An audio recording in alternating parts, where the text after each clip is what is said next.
The Rack Shop is proud to present this 2024 Subaru Crosstrek Wilderness with the factory installed raised side rail.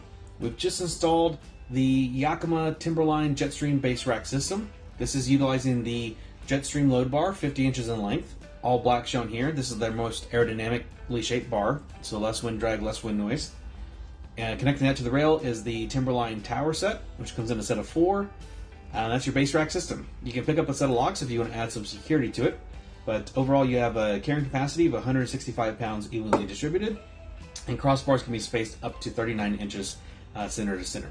So really great, outstanding rack for all different types of gear and accessories, bikes, kayaks, pretty much you name it. So anyways, it's been a quick walk around for this vehicle. For more details, pictures, or to purchase this complete system with a couple clicks, please visit the link in the description below.